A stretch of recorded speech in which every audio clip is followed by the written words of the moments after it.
하나님의 은혜가 우리와 함께 계실 줄 믿습니다. 되게 용감하신 교회라는 생각이 들었습니다. 보통은 저를 여름에 잘 안 부르시거든요. 너무 더워가지고. 근데 이게 통하는 거군요. 감사합니다.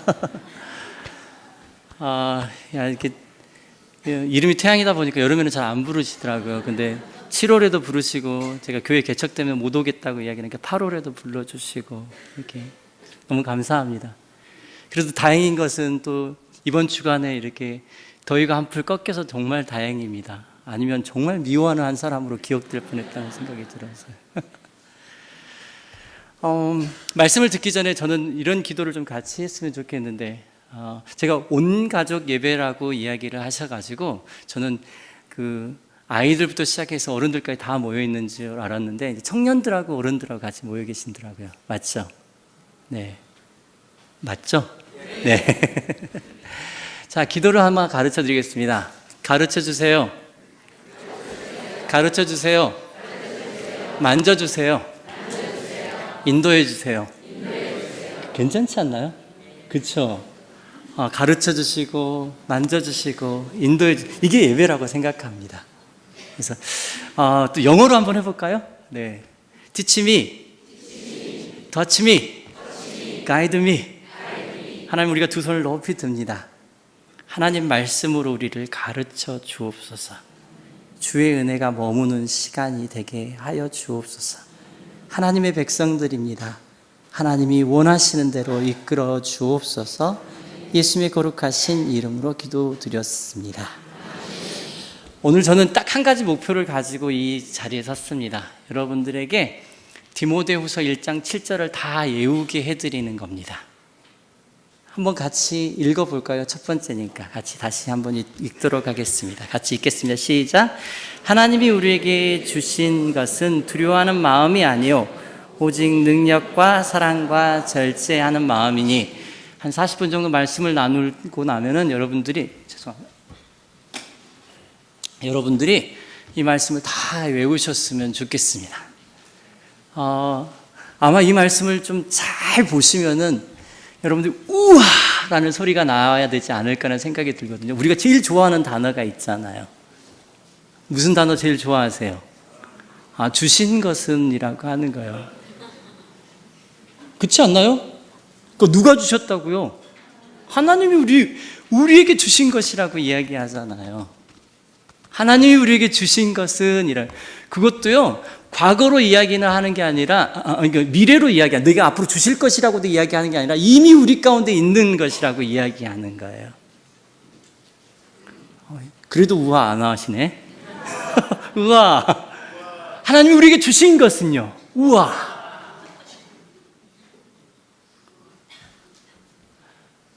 바울이 그냥 이야기한 게 아닌 것 같아요. 바울은 디모데에게 자신의 인생의 거의 마지막에서요, 거의 유언처럼 우리에게 이야기하고 있는 것 같습니다. 그래서 그냥 될 대로 되라지 하면서 생각나는 대로 읊지는 않았을 거란 생각이 들거든요. 분명하게 이유가 있어서 하나님이 우리에게 주신 것은 이라고 이야기하는 겁니다. 번역이 조금 잘 됐으면 좋겠는데, 하나님이 우리에게 주신 것은 두려워하는 마음이 아니요 라고 이야기하면은 헬라어로는 칼디아라는 단어를 써야 됩니다. 그렇죠, 목사님? 우리 지난번에 와서 너무 말씀 잘 전해주셔가지고 저한테 교수님 같으세요. 권호원 목사님. 그렇죠, 칼디아라는 단어가 써야 되는데 여기는 푸뉴마라는 단어가 쓰여졌습니다. 그러니까 우리의 삶 전체에다가 놓고 이야기를 하고 싶었던 것 같다는 생각이 들거든요. 하나님이 우리에게 주시는 것은 무슨 마음이 아니라고 이야기합니까? 두려워하는 마음이 아니라고 이야기합니다. 저는 이 땅의 청년들이 정말 이 말씀을 좀 마음에 품으셨으면 좋겠습니다. 두려워하는 마음이 아니래요. 여러분, 두려움이 뭔지 아세요?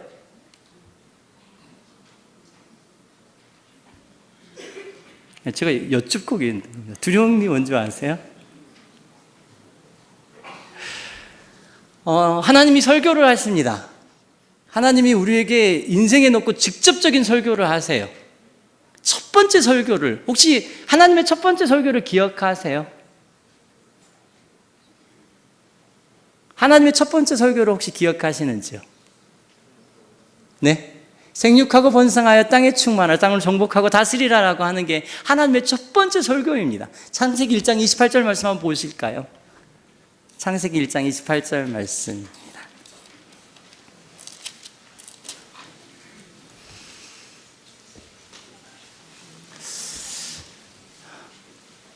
자, 성경을 보면서 정말 깜짝 놀라는 것이 있다면 하나님 우리에게 복 주시는 것을 기뻐하신다는 겁니다. 하나님이 우리에게 주시는 것은 복을 주시는 것을 정말 기뻐하신다라고 이야기해요.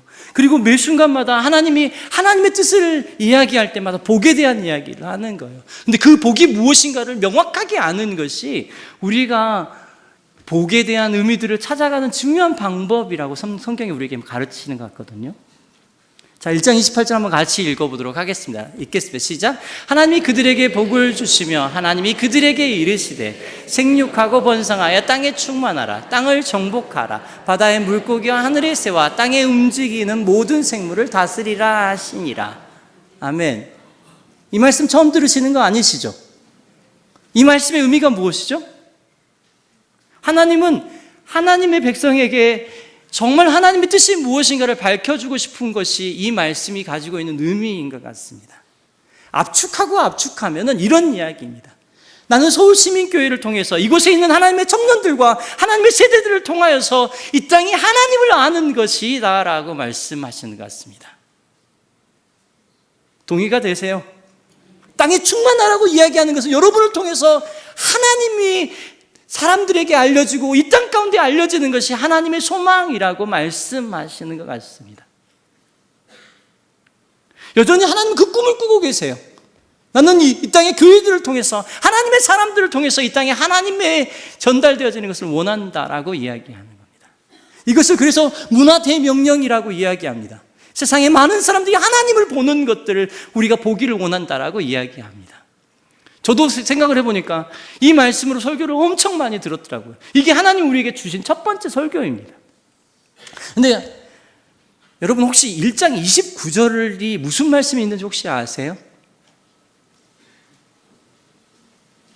자, 보통 다른 사람한테 내가 너를 어떻게 사용하겠냐라고 이야기를 하면 이제 그 사용하는 방법들을 이야기하는 것이 그 다음에 우리가 논리적인 순서를 쫓아가는 방법입니다. 그렇지 않나요? 누군가한테 이야기할 때 내 계획은 이렇고 그 계획은 이렇게 이루어갈 거야 라고 하는 것이 맞는 이야기인 거잖아요. 근데 여러분 1장 29절에는 어떤 이야기가 나와 있는데요? 한번 1장 29절 한번 볼까요? 자, 한 목소리 함께 같이 읽겠습니다. 시작. 하나님이 이르시되 내가 온 지면에 씨 맺는 모든 채소와 씨 가진 열매 맺는 모든 나무를 너에게 주노니 역시 혹시 여러분들에게 그 볼펜 하나를 주고 29절에서 제일 중요한 단어 하나를 동그라미를 치라고 하면 여러분 어떤 단어를 동그라미를 치시겠어요? 네? 네. 크게 이야기하셔도 됩니다. 제가 오늘 선물도 가지고 왔거든요. 선물도 준비해 가지고 왔으니까 아까 정확하게 말씀하신 건데 좀 이따 선물 하나 받아가십시오. 네. 뭐라고요? 먹을거리요. 제가 성경 말씀을 읽으면서 정말 깜짝 놀랐습니다. 하나님은요, 첫 번째 설교를 멈추지 않으세요. 하나님이 가라사대라고 이야기, 하나님 말씀하셔서 말씀하신 것을 이어가고 있는 것이잖아요. 근데 그 말씀하시는 것에서 무엇을 이야기하냐면은 나는 내 입술에 뭐가 들어가는지에서 궁금한 하나님이라고 말씀하시는 겁니다. 너희들이 하나님이 이 땅 가운데 너희들을 통해서 이 땅에 전달하는 방법 중에 가장 좋은 방법이 무엇이냐면 하나님이 너희를 돌보신다는 것을 아는 것이라고 말씀하시는 겁니다. 사랑하는 성도님들이요, 여러분들은 하나님이 우리를 돌보시고 계신 것들을 명확하게 아셨으면 좋겠습니다. 하나님 한 번도 우리를 실수하지 않으신 것 같아요. 여러분, 두려움이 뭔데요?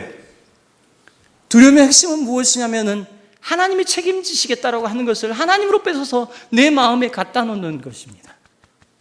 그리고 내가 그것을 핸들링 해보겠다고 이야기하는 것이 두려움입니다. 목사는 두려워할까요? 두려워하지 않을까요? 목사님 웃는 의미를 아시겠어요? 두려워한다는 말씀하시는 거잖아요. 목사도 두려움으로부터 자유로운 사람이 아니라는 거죠. 네.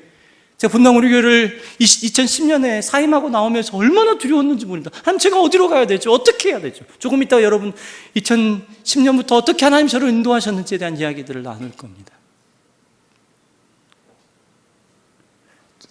목사요, 두려우면서 자유로운 사람들이 아니더라고요.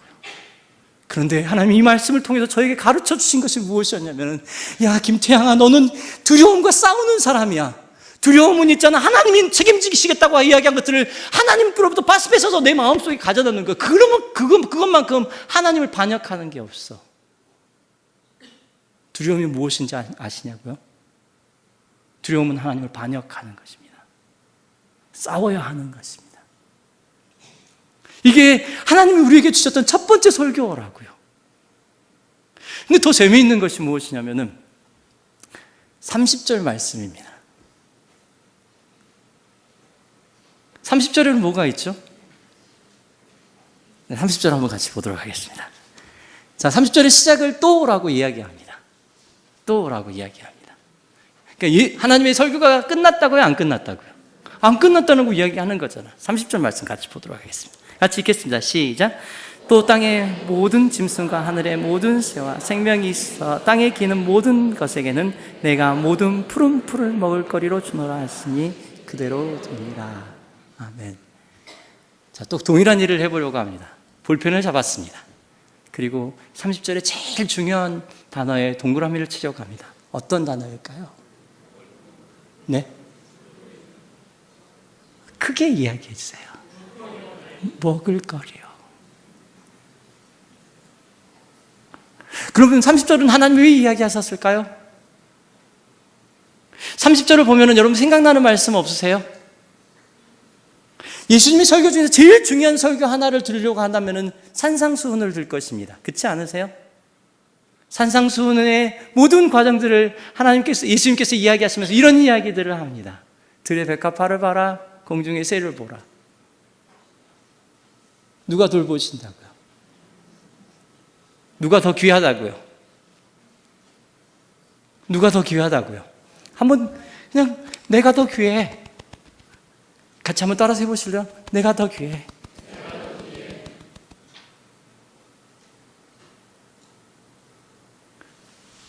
하나님 우리가 못 믿을까 봐. 두려움은 하나님이 책임지시겠다고 하는 것을 자기 마음속에 끌어들여서 자기가 하나님 대신에 하겠다라고 이야기하는 것인지 못 믿을까 봐 29절에서 이야기하고 30절에서 다시 이야기하잖아요. 너희를 먹이고 채우는 것이요, 나는 내 입에 무엇이 들어가는지에서 대해서 관심 있는 하나님이라고 말씀하시는 것이잖아요. 바울이 그냥 이야기했다고요? 하나님이 우리에게 주신 것은 두려워하는 마음이 아니라라고 말씀하시는 것입니다. 사랑하는 청년들이요, 이 시대를 어떻게 이겨나가실 건데요? 풍랑과 같은 세상 속에서 어떻게 이겨나가실 건데요? 하나님이 우리에게 주시는 것은 디모데를 향해서 이야기하고 싶었던 바울의 마음이, 심정이 여러분에게 읽혀지십니까? 두려워하는 마음이 아니랍니다. 예수님이 이 구조를 정확하게 가져와서 산상수훈을 이야기하십니다. 예수님께서 제자들을 불러서 그들에게 처음 이야기하신 게 복에 대한 이야기입니다. 여기서 몇 가지 복을 이야기하시죠?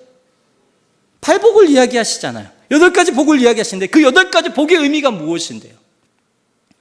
그 복의 의미는 5장의 제일 마지막 부분에서 하나님의 온전하신 같이 너희도 온전하라고 이야기하는 것입니다. 너희를 통해서 사람들이 하나님을 볼 것이라고 이야기하는 것입니다.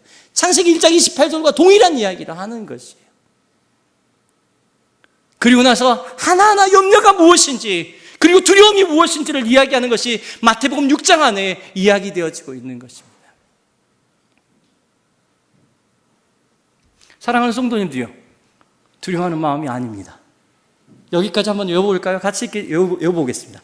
하나님이 우리에게 주신 것은 두려워하는 마음이 아니요. 네. 오직 이제 여기서부터 들어가도록 하겠습니다. 하나님이 우리에게 주신 것은 두려워하는 마음이 아니랍니다. 그리고 그 두려워하지 않는 마음을 바울이 되게 명확하게 우리에게 이야기해 주셨듯이 이 시대를 살아가면서 동일하게 우리는 그 말씀을 가지고 움직여가는 여러분 되시기를 예수님의 이름으로 축복합니다. 아멘. 아멘. 그리고 나서 오직으로 이야기하고 세 단어를 이야기합니다. 세 단어를 한번 이야기해 주시겠습니까? 능력과 사랑과 절제니. 어느 날 말씀을 보는데 이 단어가 정말 중요한 단어구나라는 것을 알았습니다. 저는 시민교회 안에 이 단어들이 있기를 소망합니다. 그리고 순서도 바뀌지 않는 모습으로 여러분에게 있기를 예수님의 이름으로 축복합니다. 첫 번째 단어가 무엇이죠? 능력입니다. 여러분, 바울의 글 안에서 능력은 어떤 것을 이야기할까요? 바울이 13편 정도의 서신서를 쓰는데 그 서신서 안에서 바울이 써가는 말씀 중에서 이 능력은 어떤 것을 이야기할까요? 두 가지로 요약을 해보니까 이렇게 정리가 되더라고요. 첫 번째는 구원을 주시는 능력입니다. 그리고 두 번째는 돌파하는 능력입니다. 두 개 다 우리의 인생 가운데 있는 능력은 아니더라고요. 근데 하나님은 하나님의 백성들에게 이 능력을 주시기를 좋아하신다라고 이야기합니다. 그것도 첫 번째입니다. 능력이란 단어를 바울은 첫 번째로 기록하고 있습니다. 우리의 속에서부터 나오는 단어가 아니라 하나님이 우리에게 주신 단어라고 명확하게 이야기하고 있는 것 같습니다. 저는 서울시민교회 안에 하나님이 우리에게 주신 것은 두려워하는 마음이 아니고 오직 능력이라고 말씀하시는 그 말씀이 임해지기를 소망합니다. 2010년이었습니다. 분당 우리 교회에서 사역을 하고 있을 때였습니다. 2001년부터 분당 우리 교회가 개척되고 난 후로 계속 그곳에 있었으니까 하나님의 일하심을 엄청 많이 경험해 봤을 거라고 생각을 합니다. 여러분도 그렇게 동의하시죠? 네, 많이 봤습니다. 그런데 여전히 하나님이 저를 좀 가르치고 싶으신 게 있으셨나 봅니다. 2010년도에 우리 교구에 한 분으로부터 전화가 왔습니다. 목사님, 제 동생이 인도네시아에서 사고가 났습니다. 이야기를 들어보니까 보트를 이렇게 이제 인도네시아의 주재원으로 갔다가 팜유 농장을 크게 운영을 하고 있는 상황이다가 그게 너무 잘 되니까 한국에서 기자 한 사람하고 그 다음에 기업에 이제 임원 한 사람이 그곳을 보기를 원하셨나 봐요. 그래서 이제 그 보트를 타고 쭉 팜유 농장을 보는데 갑자기 앞에 있는 보트를 운전하는 분이 그냥 심장마비로 쓰러져 버리신 거예요. 그래가지고 그 배가 랜딩을 하면서 인도네시아의 큰 나무를 들이받아 버린 거예요. 그 나무가 쓰러지면서 함께 갔던 두 사람은 괜찮은데 이분이 경추 4, 5번을 다쳤습니다. 그것도 필드에 나가서 그 경추를 다쳤으니 바로 조치를 할 수 없는 상황이 된 거잖아요. 전화를 들어보니까 거의 죽게 됐어요 라고 이야기를 하시더라고요. 그리고 난 다음에 그 마지막에 전화를 끊으면서 목사님, 제가 친정 식구들을 위해서 오랫동안 기도했는데 이제 복음의 문이 다 닫혀버린 것 같아요 라고 하면서 전화를 끊더라고요. 마음이 너무 아프더라고요. 그래서 그분들을 위해서 기도하기 시작을 했어요. 2010년 2월 달에 그 일이 발생을 했는데 한 달 지나가는데 이렇게 좀 만나볼 수 있는 기회가 있으면 좋겠는데 기도했던 대로 잘 이렇게 한국으로 도착하는 일들은 보았는데 이분들을 만나러 가려고 몇 번 시도를 해봤는데 오지 말라고, 내 인생이 완전히 망가져서 당신 보기 싫다고 이야기를 하시더라고요. 근데 어찌된 일인지 2010년 5월 달이 돼가지고 저한테 전화가 왔어요. 뭐라고 전화가 왔냐면은 목사님 저를 한번 만나 주실 수 있습니까? 라고 이야기를 하시더라고요. 그래서 찾아가서 이제 오늘 길게 이야기 드릴 수 없는 상황이니까요. 나중에 한번 김태양 목사라고 검색 한번 해보시고, 제가 새롭게 하소서에 간증한 내용이 나와 있거든요. 그래서 한번 좀 보셨으면 좋겠는데, 그렇게 해서 복음을 전하게 됐어요, 그분이. 근데 그 가정에 놀라운 일들이 벌어진 거예요. 6월 달에 갔는데 하나님이 마치 제 귀에다 대놓고 이렇게 이야기하시는 거예요. 김태양 목사, 너는 복음의 능력이 뭔 줄 알아? 라고 말씀하는 것 같더라고요. 복음은 사람을 바꿔 라고 말씀하시더라고요. 시민교회 안에는 그 능력이 있으세요? 저는 있었으면 좋겠어요. 그리고 자신감 있게 그 능력이 있으세요? 라고 물을 때마다 아멘, 우리에게는 그 능력이 있습니다 라고 말할 수 있는 교회였으면 좋겠습니다. 하나님은 저한테 그걸 가르쳐주고 싶으셨던 것 같아요. 6월 달에 그 가정을 가서 이야기를 하는데 하나님께서 그 가정에 어떤 일을 하셨는지를 같이 이야기하는데 그곳에서 같이 찬양을 했습니다. 내 영혼이 은총이와 중한 죄짐 벗고 보니, 그 가정이 그 찬양을 따라하면서 슬픔 많은 이 세상도 천국으로 화하도다 할렐루야 찬양하세 내 모든 죄 사함받고 주 예수와 동행한 그 어디나 하늘나라. 누가 바꾸시는데요? 능력을 우리는 경험할 때마다 하나님 되게 명확하게 이야기하세요. 그 능력의 근원은 사람에게 있지 않는다. 교회는 그 능력이 하나님께 있는 것을 늘 알아가는 거야. 이 땅에 하나님의 백성들이 언니 너희들이 그 능력의 근원이 어디서부터 오는지를 명확하게 알았으면 좋겠어요 라고 말씀하시는 것을 그 현장에서 경험했던 거예요. 그날 하나님이 저에게 번뜩 있는 아이디어를 주시더라고요. 그래서 그 자리에서 그 가정을 위해서 노래를 만들기 시작했거든요. 그래서 노래를 만들고 있는데 1절이 거의 끝나고 이제 2절 가사를 만들어가고 있는데, 교회를 한 번도 안 가보셨던, 아마 나이가 60대, 70세가 넘으신 분이시니까 여기 딱 앉으셔가지고 저기서 이렇게 하고 계시더라고요. 그래서 노래를 만들다가 어머니 뭐 하고 계세요? 라고 여쭤봤더니 어머니 뭐라고 이야기하시냐면, 당신이 1절 가사를 하나님 축복이 있는 기대와 소망이 있는 우리 가정이라고 이야기했는데 2절 가사를 하나님 축복이 있는 우리 가정으로 해달래요. 누가 일하신 건데요? 제가 귀를 씻었다니까요. 어머니 뭐요? 뭐라고 말씀하셨는데요? 당신 아들 누워있잖아요.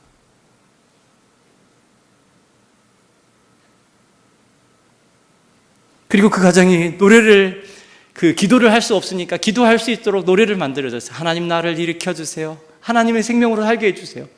어느 날 전화가 왔는데 목사님 오늘 의사 선생님이 저한테 와가지고 화를 내고 가시더래요. 무슨 이야기예요? 왜 의사 선생님이 하시는 말씀이 왜 내가 당신한테 이야기하는 것은 하나도 안 맞아야 됩니까? 라고 이야기를 하시더래요. 경추를 다치신 분들이 제일 늦게 들어오는 감각이 다리 감각하고 항문 감각이 제일 늦게 들어오는데 그 감각이 돌아오기 시작하시나요? 여전히 휠체어를 타고 계시지만 하나님께서 어떻게 일하시는지에 대해서 경험하는 거잖아요. 아까 목사님이 소개를 해주신 스탠드 커뮤니티 대표라고 이야기를 하셔서, 네, 그 커뮤니티는 어떻게 생긴 줄 아세요? 그분이 어느 날 자기의 꿈을 이야기하시더라고요. 내 옆에 있는 침대에 누운 한 사람을 좀 도울 수 있냐라고 물어보시더라고요. 저는 여전히 귀를 씻었습니다. 하나님의 복음이 얼마나 많은 사람들을 바꾸어 나가시는지 아세요? 저는 그 소망과 그 꿈이 이곳에 함께 있었으면 좋겠습니다. 그래서 생긴 것이 스탠드 커뮤니티입니다. 위기를 만난 사람들을 돕는 일들을 하는 것이요. 저는 그곳에 하나님이 우리에게 주신 것은 두려워하는 마음이 아니요, 오직 능력과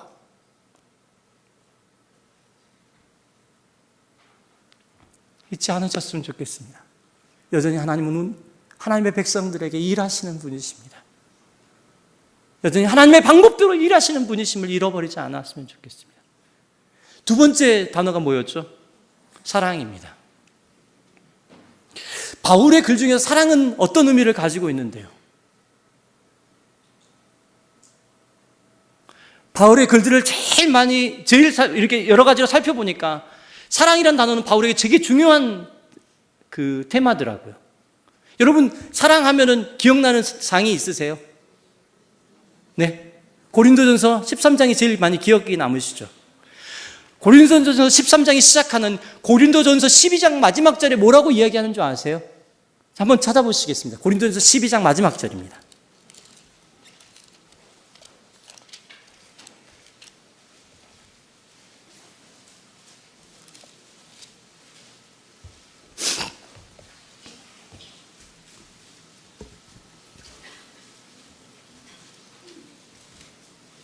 자, 한 목소리 한번 같이 읽어보도록 하겠습니다. 같이 읽겠습니다. 시작. 너희는 더욱 큰 은사를 사모하라. 내가 또한 가장 좋은 길을 너희에게 이으리라. 손에 펜을 들었습니다. 이 문장 중에 제일 중요한 단어들을 한번 동그라미 치면 어디에 동그라미 치실 겁니까?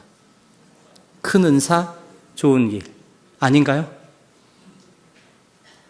왜 바울이 이야기한 것 중에서 그 단어가 능력과 사랑과 절제라고 이야기해서 사랑이 두 번째 단어로 들어갔냐고요. 중요한 단어이기 때문이잖아요. 저는 이 땅에 하나님의 백성들이, 하나님의 사람들이 가장 좋은 길, 가장 큰 은사를 사모하는 일들이 있었으면 좋겠습니다. 디모데를 향해서 이야기할 때 너 이거 잊어버리지 마. 사랑은 모든 것들을 변화시키고 모든 것 허다한 것들을 덮는 것이야. 서울시민교회를 사람들이 이야기할 때 무엇이 중심이 되기를 원하는데 저는 사랑이라고 이야기할 수 있는 교회 되시기를 부탁드립니다. 하나님의 은혜가 내 인생 가운데 함께 있다고 고백하면서 내 인생의 길을 한 걸음 한 걸음 나아갈 때 서로 사랑하면서 나아가는 일들을 보았으면 좋겠습니다. 성경을 볼 때마다 너무 깜짝깜짝 놀라요. 요한복음 13장 34절 35절에 보면은 하나님이 새 계명을 우리에게 주셨다고 이야기하면서 서로 사랑하라고 이야기합니다. 그런데 더 재미있는 것은 그 다음 절입니다. 너 어디 가서 너희들이 제자라고 떠들지 마. 너희들이 정말 서로 사랑하면은 너희들을 통해서 너희가 하나님의 제자인 걸 알 것이라고 이야기하는 것입니다.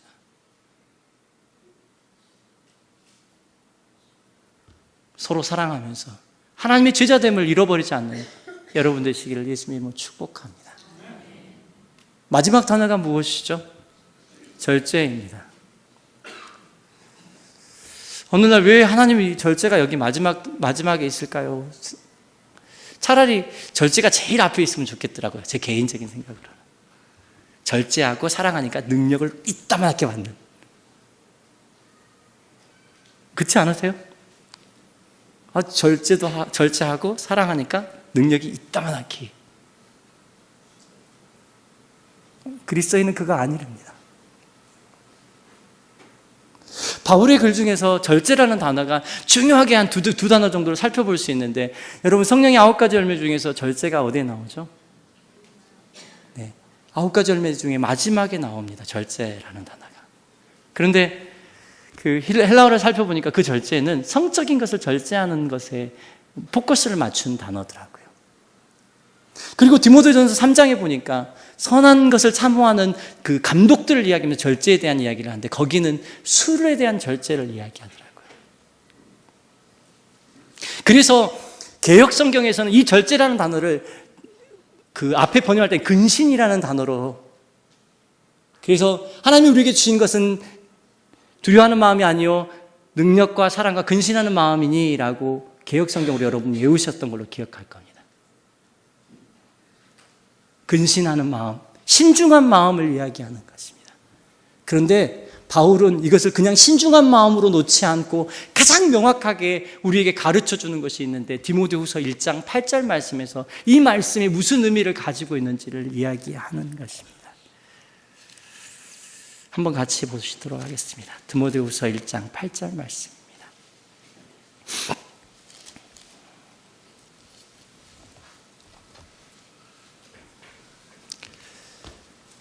한 목소리 함께 같이 읽겠습니다. 같이 읽겠습니다. 시작. 또는 주를 위하여 갇힌 자 된 나를 부끄러워하지 말고 오직 하나님의 능력을 따라 복음과 함께 고난을 받으라. 이 말씀을 드리고 싶은 겁니다. 주님의 몸된 교회예요. 주님과 함께 복음과 함께 고난받는 일들 멈추지 않으셨으면 좋겠습니다. 이게 바울이 디모데에게 설명하고 싶은 마지막 절제에 대한 이야기더라고요. 개혁의 깃발을 높이 들고 싶은 마음이 있냐라고 저한테 물어보시면 아니요, 그거 없습니다. 저한테. 제가 정말 소망하는 것은 이 땅 가운데 하나님의 말씀이 다시 이루어지는 겁니다. 민족의 가슴마다 그리스도의 복음을 심어서 이 땅을 푸르게 하겠다라는 젊은이들의 꿈이 이 땅 가운데 있었는데 그 꿈이 어디로 가버렸냐고요. 다시 일어나야 되지 않을까요? 다시 복음과 함께 고난받는 것들을 즐거워하는 모습으로 이 시대를 향해 나아가는 것이요. 제가 제 마음속에 하나님의 말씀을 잊어버리지 않는 일들이 저 안에 있기를 원합니다. 한번 같이 외워볼까요? 같이 외우시겠습니다. 하나님이 우리에게 주신 것은 두려워하는 마음이 아니요 오직 능력과 사랑과 절제하는 마음이니. 다시 한번요. 시작. 하나님이 우리에게 주신 것은 두려워하는 마음이 아니요 오직 능력과 사랑과 절제하는 마음이니. 이번 한 주 목사님이 또 새로운 또 주일 예배를 통해서 말씀을 주신 걸로 알고 있습니다. 그런데 제가 소망하는 것은 이번 한 주를 살아가면서 여전히 우리 가운데 일하고 계신 하나님, 우리에게 그 큰 사랑으로 주셨던 그 사랑, 그리고 우리가 가야 할 길이 어딘지를 보여줬던 그 은혜가 여러분에게 넘치는 시간 되시기를 예수님의 이름으로 축복합니다.